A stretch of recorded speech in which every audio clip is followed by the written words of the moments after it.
Right, that's up and running. Okay, perfect. All right. So what we're talking about today is energy balance. And energy balance is important, especially for our weight loss product, our Nimbus Weight Wise. We used GLP-1s like semaglutide and tirzepatide. And a lot of people are hearing about these things. A lot of people are trying these things. People are getting great results, but they're not magic. They don't just magically cause weight to fall off.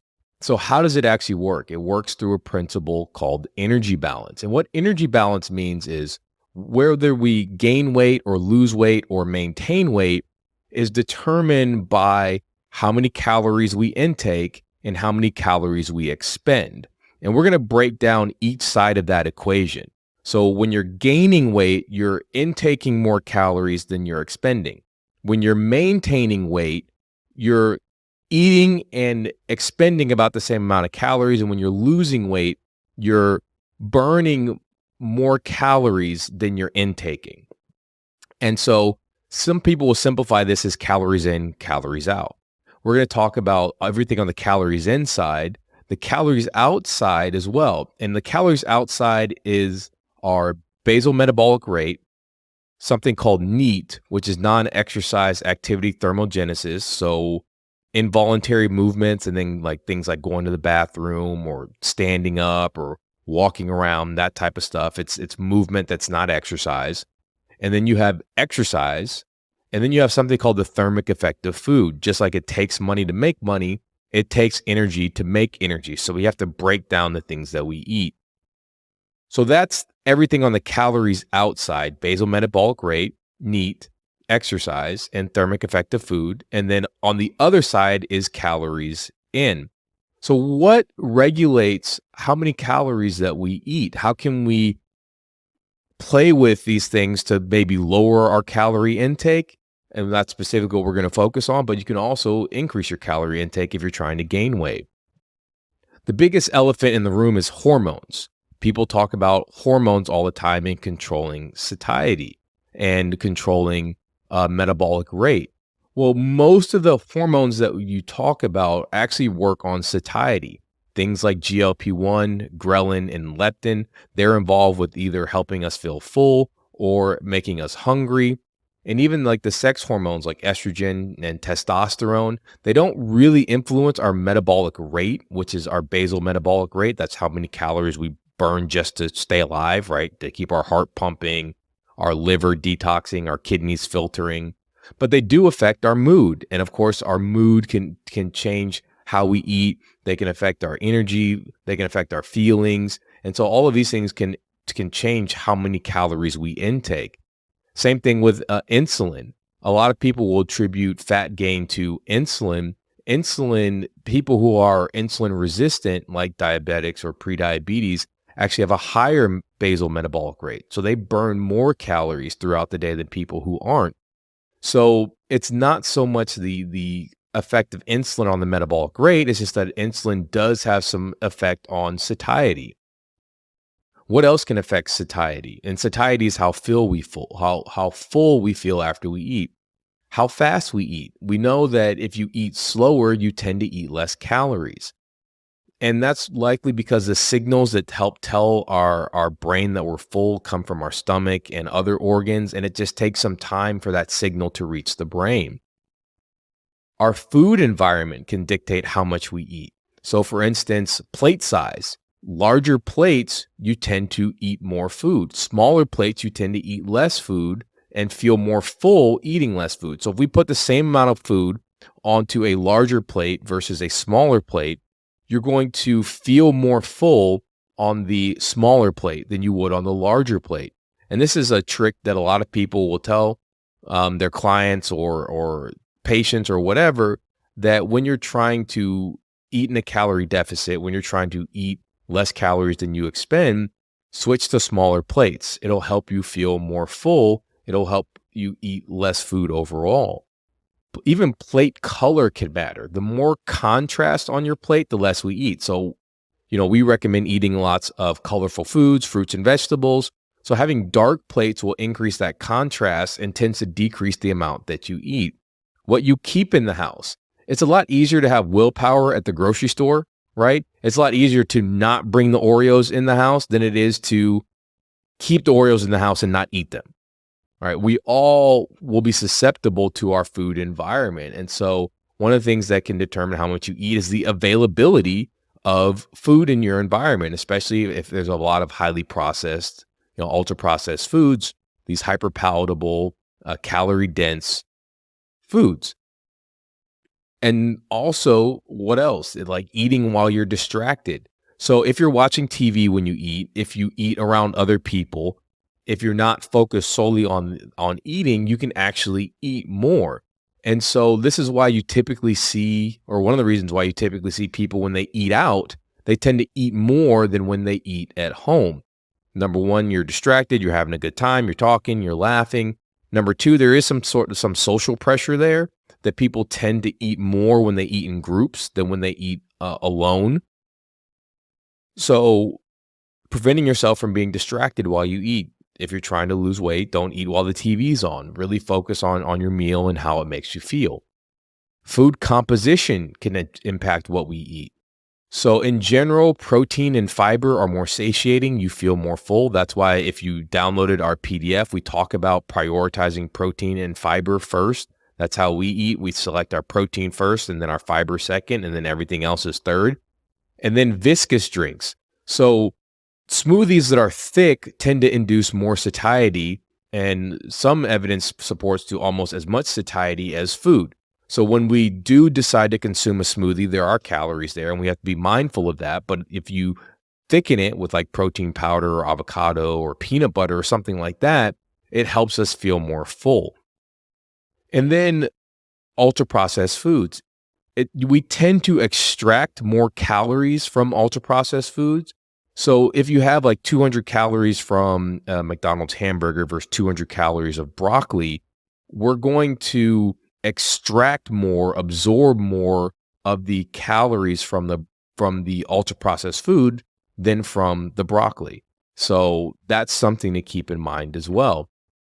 If we're sleep deprived, on average, people who are not getting enough sleep will eat up to 400 more calories a day than someone who is getting adequate sleep. And that's because of effects of stress hormones. We have less willpower when we're tired and we're fatigued, and we're more likely to eat stuff to help us feel better. In fact, a recent study showed that snacking accounts for nearly 500 calories a day, or 22% of people's total caloric intake. And people aren't snacking on broccoli or fruits. They're snacking on things that are high in sugar, high in fat, high in calories, and low in protein and low in fiber. So that's one of the recommendations we cut out. We say, if you're trying to change your body composition, maybe limit how much snacking you do, because that contributes a lot to our total caloric intake. Another thing that to keep in mind is that nutrition labels have a 20% up to a 20% error rate that's allowed by the FDA. So what we see on the label could be plus 20% or minus 20%. And this makes it really hard to track calories. People tend to underestimate the amount of calories they eat. I had people all the time coming to me saying, well, I'm only eating 1,200 calories a day. I'm not losing weight. And I would say, you're not eating 1,200 calories. Even dietitians in one study were underestimating their calorie intake by about 230 calories per day. So we're all just really bad at estimating our calorie intake. And so these are the factors on the inside, some of them that can determine that part of energy balance. When we measure out food, we tend to eat less. So when we are snacking, I tell people, don't just bring the bag with us. Just measure out how much, like maybe a cup or half a cup or whatever, and then take that with you and leave the bag alone. Belief effects. What you believe about what you eat can change satiety. So there was one really interesting study where they had people eat a milkshake, and that milkshake had the same amount of calories. In one group, they told it was like a decadent milkshake, so it was highly caloric, highly filling. And the other group, they told it was, I forget the term. I think it was like diet milkshake or something like that. It wasn't that filling. And what happened was, when the people were told that it was a decadent milkshake, they felt more full, and they even saw a change in a specific type of satiety hormone that mimicked feeling more full. And then when they were told that it was a less filling, a diet type shake, people felt more hungry afterwards, and they saw a concurrent change in this hunger hormone that they measured as well. So even what we think about what we eat can make a difference. And so thinking that your meal is enough, you're going to be full, that's going to provide all the nutrients that you need, can actually impact how much we eat. Exercise. So this can be highly variable. Some people can get very hungry after they exercise. Some people, it's the opposite. But overall, the data seems to point to exercise causing a decrease in food intake. We get a decrease in disinhibition, which means we're more likely to make better food choices. We get an increase in dietary restraint, increase in mealtime satiety. It may also help improve food preferences and food choices. What typically happens when people diet alone is you get a compensatory effect. So they either start moving less, or in obese people, there's a compensation effect where they start moving less throughout the day. And that can be up to, they'll reduce their movement by about 50% of whatever calories they burn while they're working out. The average person, that can be 30%. So those are compensatory effects. Our body tends to, if we start losing weight, to try to fight that in certain ways. And it does so by mostly decreasing spontaneous movement. So exercise is another thing that can control that calories in portion. So these are some of the things that control how much we intake. And so learning about that, now you can be aware of that, and you can play with these levers and manipulate certain things to try and reduce your calorie intake if your goal is to be in a calorie deficit and lose weight. So let's talk about the calories out portion. We talked about basal metabolic rate. This is what people mean when they talk about metabolic rate.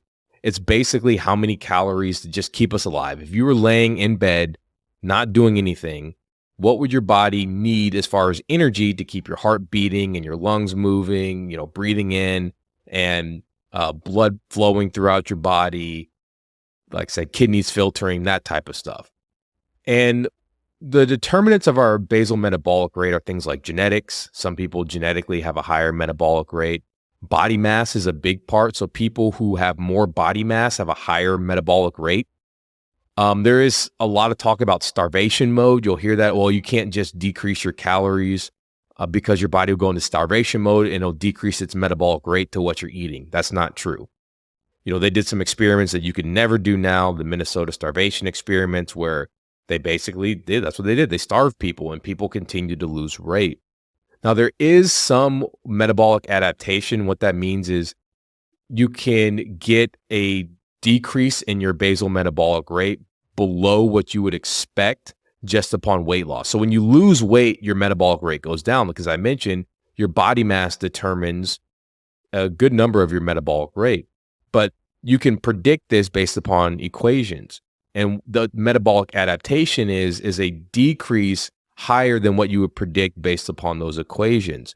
That can be 10, 15% in people who lose a lot of weight, or people who lose weight very quickly, a lot of weight very quickly.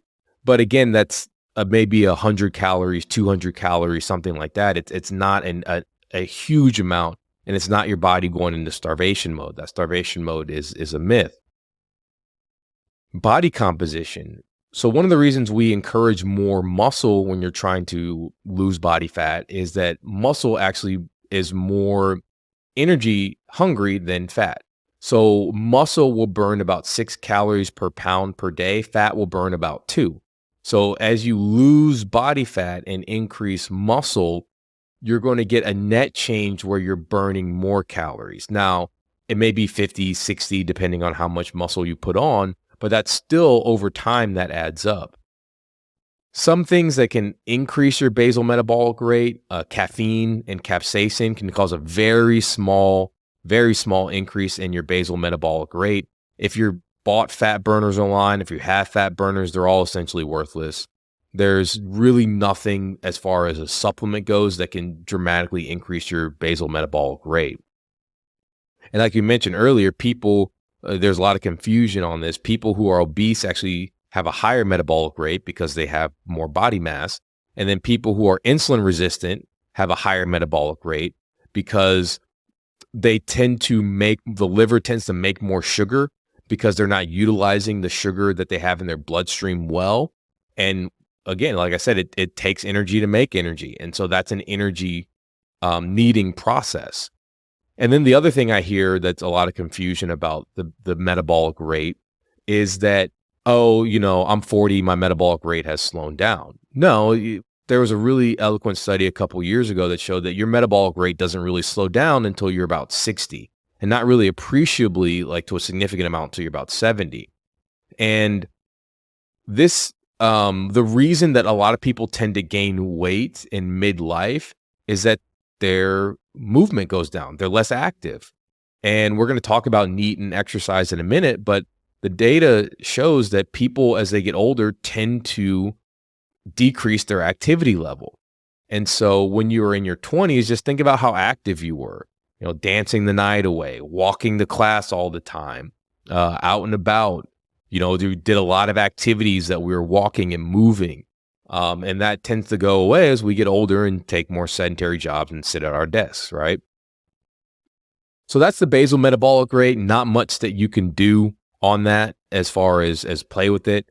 Like I said, caffeine and capsaicin have a small increase, and then gaining muscle and as compared to having the same amount of body fat, it's a small increase.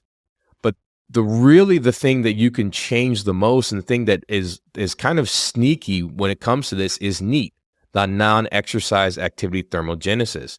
This is what, like we said earlier, is non-exercise movement. So if I got up to go get a glass of water, or if I was sitting here fidgeting at my desk, or if I take the dogs for a walk, right? That is NEAT. I'm not intentionally exercising, but I'm moving. And this can vary tremendously. One study found that NEAT can vary up to 2,000 calories per individual, just depending on what they did throughout the day. So let's say you're lying down, and then let's say you sit up. Well, if you sit up, you're burning about 4% more calories than if you were lying down. If you're fidgeting while sitting, and I'm actually doing this right now, I keep rubbing my hands together here, you burn 54% more calories than if you're lying down. If you're standing compared to if you're lying down, it's 13%. If you're fidgeting while standing, which is what I do, I usually kind of shift my weight back and forth. I kind of stretch out and move around, maybe side to side. That's a 94% increase compared to sitting or lying down. And if you're walking at 1 mile per hour, which is, a pretty easy, gingerly walk, that's a 154% increase. So as you can see, our movement throughout the day can add up to a significant amount of calories burned. In fact, if you look at the evidence, people who are obese tend to sit for 2 hours more per day. And if they actually converted that to, if they just stood for 2 more hours per day, that's an estimated about 350 more calories they burn per day. That may not sound like a lot, but if you're, on a 2,000 or 2,200 calorie budget, 350 calories makes up a significant amount of that budget. And when they do weight loss trials for drugs, their goal is to induce about a 300 calorie deficit for the trials. So you could see just standing 2 more hours per day would be the same as what I'm trying to clinically achieve when I'm doing a weight loss drug. And NEAT can vary a lot. Like I mentioned earlier, that people who are obese, they tend to compensate more for exercise by decreasing their NEAT, and it's mostly involuntary, the things we do like fidgeting and stuff like that. But you can be aware of this and intentionally move more. Have an exercise pedal, little bicycle pedals beneath your desk. They sell those. I have an under desk treadmill. I have a standing desk. In fact, I was actually going to do the standing up before I had all the technical difficulties. Be more intentional with your movement. Usually I keep my cell phone and my water across the away. So I have to get up and then go get it, even just getting my cell phone or getting water. And so it's just little tricks like this that get me to move. I've talked about before on Instagram and others, the 28-2 method, sit for 20, stand for 8, walk for 2. every 30 minutes. That's another way that you can try to get in more movement. Break up your sitting time about like every 30 minutes. There's some evidence that breaking up sitting time every 30 to 60 minutes, either a minute every 30, or I think it was a minute to 2 minutes every 30, or 5 minutes every 60, improves our cardiometabolic health. So breaking up your time throughout the day through some of these techniques can be important. And then while you're on a journey to lose body fat, to change your body composition, increasing NEAT is a great way to do so. So whether that's get 8,000 to 10,000 steps, or just periodically add more movement throughout your day, that's something to keep an eye on, because as I mentioned, that can vary significantly between individuals. And some of it is involuntary. Some people just fidget more. I'm a fidgeter. Some people don't, but you can change your habits to try and get more movement in. Yeah, Peggy, sit for 20, stand for 8, walk for 2. That's the 28-2 method. That's just a method of trying to break up your sedentary time throughout the day. That's one of them that I've recommended to people that they can try. I think that's in the PDF as well for increasing movement. Okay, so we've talked about our basal metabolic rate. We've talked about NEAT. The other part is exercise activity thermogenesis. So this is just what we burn when we exercise, right? This is usually about 20% of our calorie expenditure. NEAT is about 20%. It's about 10%. So our basal metabolic rate's about 60%. NEAT on average is about 20%.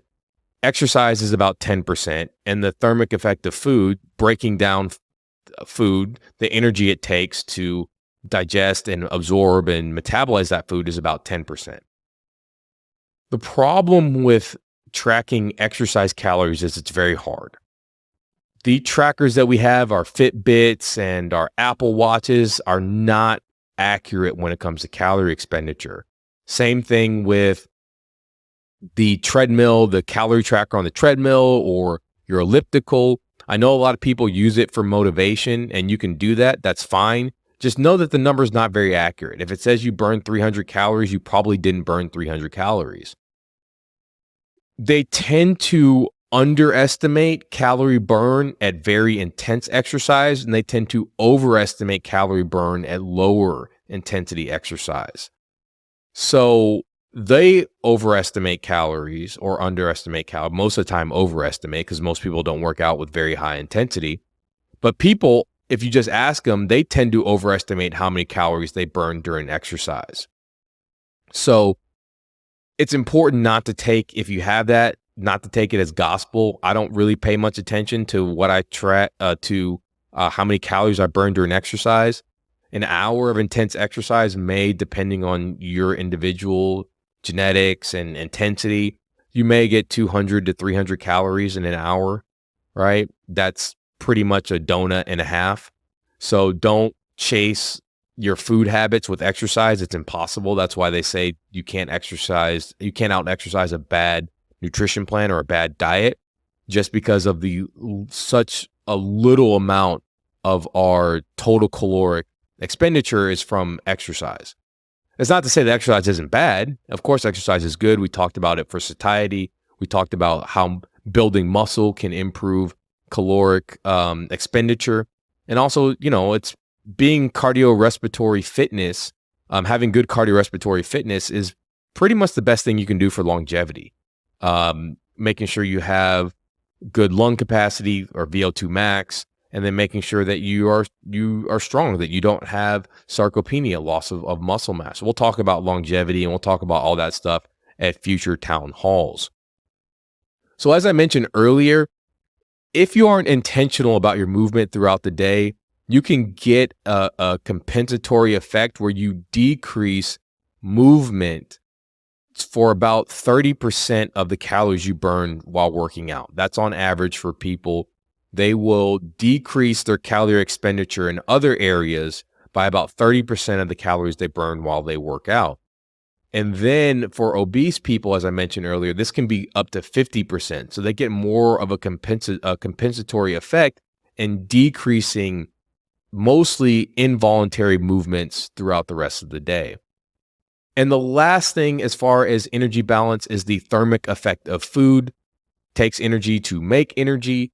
So this is about 10% of our calorie expenditure in mixed meals. So mixed meals meaning protein, fat, and carbs. Individually, protein has the highest thermic effect. So it takes about 20% to 30% of the calories that are in that protein to actually digest, absorb, break down, metabolize that protein. That's why a lot of people will recommend higher protein diets. And by higher protein, I mean about 0.6 to 1 grams of protein per pound of body weight split throughout their meals, right? So that means if you weigh 100 pounds, you'd want to get 100. If you're doing 1 gram per pound of protein, 100 pounds, you'd want to get 100 grams of protein per day. If you're doing 0.6 grams of protein per pound, you'd want to get 60 grams of protein per day if you're 100 pounds. And you can break that into 2 or 3 meals, right? So in that case, it would be 20 grams of protein per meal. In the other case, it would be, about 34 grams of protein per meal. I mentioned fiber earlier as a way to increase satiety. Most Americans only eat, I believe it's 10 to 14, somewhere in between there, grams of fiber per day. The recommendation is 28 grams of fiber per day for men, for women, 35 grams of fiber per day for women. Sorry, opposite. 35 grams of fiber per day for men, 28 grams of fiber per day per women, or about 14 grams of fiber per 1,000 calories you eat. Okay, so protein has the highest thermic effect of food, 20 to 30%. Carbs is about 5 to 10%. And fats is about 0 to 3%. So as you can see, if you're eating getting most of your calories from carbs and fats, your thermic effect is going to be a little bit lower than if you're getting most of your calories from protein.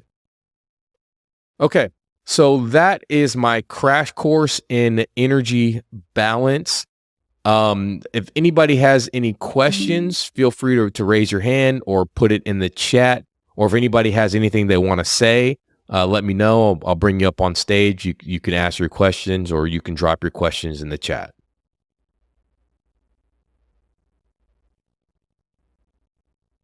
Or if you just have any comments on Town Hall, like what do you think about this first one, the format? Would you want to see props like PowerPoint charts or things like that?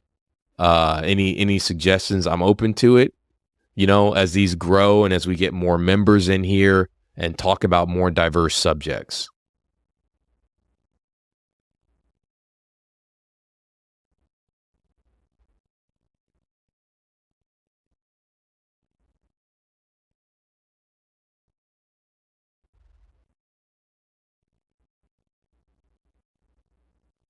Oh, thank you, Peggy. Oh, all right, Barbara. I saw you put your hand up. You should be able to talk now, Barb.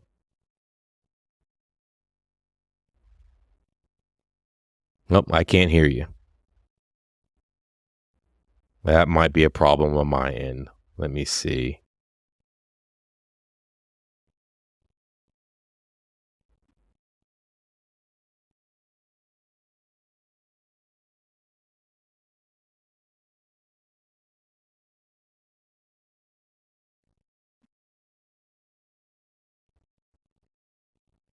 Yep, I had things going to the wrong speaker.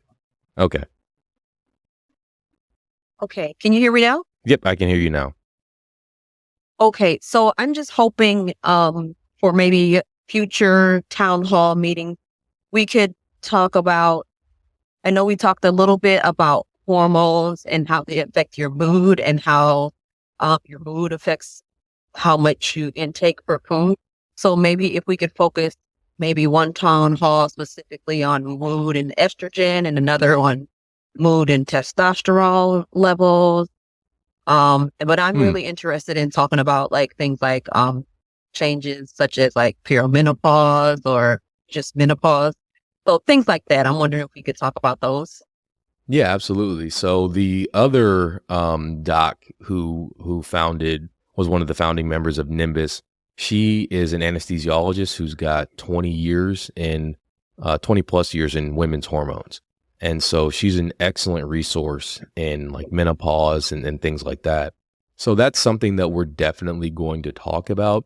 We're also going to talk about hormones and our approach at Nimbus, how we treat men and women's hormones, and we can talk about reference ranges and that, and then just do a general primer on what do hormones actually do, because you talk to people online and they talk about testosterone does this and estrogen does that and progesterone this, and a lot of it's just not really true. And so that's definitely something that we can clear up, and it is something on our roadmap. Oh, sounds great. Thank you. You're welcome. Anything else? Nope, that was it. Thank you. All right. Perfect. Perfect.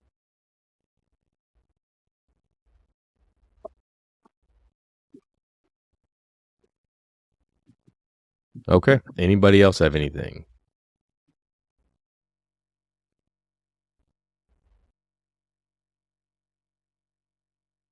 All right. Positive momentum bringing you up. Hey, Doc, can you hear me? Yep, I can hear you perfectly. How are you? Hey, I'm fantastic. Appreciate it. Thanks again for having these, and good evening to everyone. I'm interested in, we're talking about the energy balance. You mentioned hormones. I think, as a man, oftentimes we're stuck on one hormone, correct? So I'm interested in looking at all of the hormones for men and for us to have uh, us performing at an optimal level.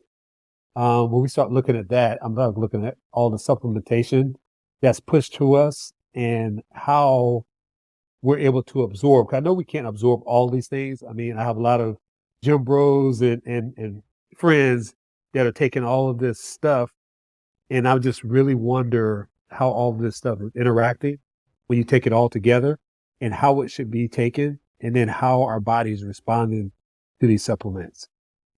So Yeah, I would love to hear us, talk about that and get more into that as I start my journey, and I'm starting to work with functional doctors, mm-hmm. because I just believe that they just have a different approach to some of the stuff that I'm really interested in. So I want to talk more about that with you as well. Yeah, absolutely. That's something that we can definitely talk about. I'm a supplement guy, right? We have some stuff coming at Nimbus where we'll have daily dose packs. So you can pick whatever supplement you want, and instead of getting 5 bottles, it comes in one convenient package that it just like a fruit roll up almost, where you just roll it up, open up your day supplements and take it. And we can even split it into stuff you take it in the day, stuff you can take at night. So we're very pro supplement here. But yeah, there is a lot of stuff out there on supplements, and we can dive into some of the things that the evidence behind certain things. If people ask, hey, what about this? What about that? I can put together some stuff and say, okay, this is what the evidence shows, and this is what, this is bro science, or, just made up. Right. And also too, there's so many different brands. How do we know the efficacy of a specific brand and which one is the best to use, right? Mm-hmm. Yep. Yeah. That's something that I've covered before. That's a very important question. That'll definitely be something that we dive into, is how do you know how you're getting a quality supplement, what things to look for, what's a brand that focuses on science as opposed to marketing, right? So that's definitely something that's on our radar. Okay. And I think I read maybe in one of your posts or something, which I like, that you recommended that we get blood tested. Should we do that before we start a cycle, and then get tested, 2 to 3 months after that? You continue that through supplementation? Is that your recommendation? Yeah. Yeah, definitely. About 90 days afterwards is a good time to just get tested, make sure that, it's not adversely affecting the liver or any other parameters of routine blood work. And I think in the PDF, I have a section that talks about the routine lab work that I recommend as far as, yearly lab work, but we're going to talk about that too. Perfect. Appreciate that. Yep, no problem. So I got a lot of stuff that I want to talk about. A lot of topics that we're going to cover. I just thought it would be a good thing to start with energy balance since the GLPs are hot. We use them at Nimbus in our Weight Wise program. And this now people can understand, okay, these are all the things that go into this and start to really craft a plan if they're trying to change their body composition. Absolutely. And it's perfect, right? This is probably the number one thing that people try to do in the new year, correct? Yeah, absolutely. All right. Appreciate it. Okay. If that is it, thank you guys for showing up for our first of many town halls. Thanks for giving us some stuff here. We'll definitely have those things on our roadmap to talk about. They're all very things that are important. They're all things that are core to what we do at Nimbus, but they're also things that I'm interested in and things that can be helpful. Of course, if you have any questions about those in the meantime, you can always drop them in the respective channels. And I'll get this recording up and a link to it. I'm going to create another channel that just says Town Hall Recordings. And that'll just have the YouTube links for the recorded town halls. All right. Well, I hope you guys have a blessed evening, and we'll figure out when the next town hall is. And they'll probably be on Wednesdays, and I'll just post that online. Okay. All right. As our good friend Dr. B says, peace, love, and blessings. Y'all have a good evening. And thank you for investing in your health and spending time with us. What's up, y'all? I forgot to mention a couple things yesterday. Number one was thyroid hormone. So thyroid hormone can affect both calories in and calories out. It can affect calories in because if your thyroid hormone is abnormal, that can affect your mood. And we talked about how mood can affect our food choices. It can also affect whether we decide to go to the gym or get more movement in or move less or not go to the gym. That can be dependent on our mood, correct? It also can affect our basal metabolic rate. So if we have too low of thyroid hormone, that can actually lower our basal metabolic rate. The good news is there's thyroid replacement hormone. And so we can get that thyroid level back into the normal or optimal range depending on that person. The other thing that I forgot to mention was stress. So stress can affect the calories in portion because it can affect our mood. It can affect our food choices. It can affect our willpower. So we tend to make worse food choices, have lower willpower when we are stressed. We also tend to not want to exercise or get in more movement when we're stressed. We tend to seek out comfort behaviors, unless you're one of the people like me who a comfort behavior for me is going to the gym. So I tend to work out more and with more intensity when I'm stressed because it is a big comfort reliever for me.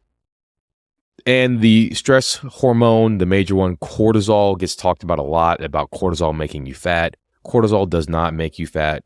Cortisol can affect energy balance because of the calories inside. So cortisol tends to make us want to crave more highly palatable foods, things that are higher in sugar, higher in fat. And then it also can affect our mood. It can also affect, of course, what we do as far as where we store our fat. So things like estrogen, testosterone, cortisol can affect partitioning, which is where the fat gets stored. And so we tend to see when we have abnormalities in these levels that people can get more central body fat storage, so more fat around the organs, and oftentimes hormone replacement with either estrogen, testosterone, or if we need to, strategies that can lower cortisol level like stress mitigation can help with partitioning of fat. So decreasing storage of fat around the organs and central body fat. So those are some things I forgot to mention yesterday, but I think those are important and relevant.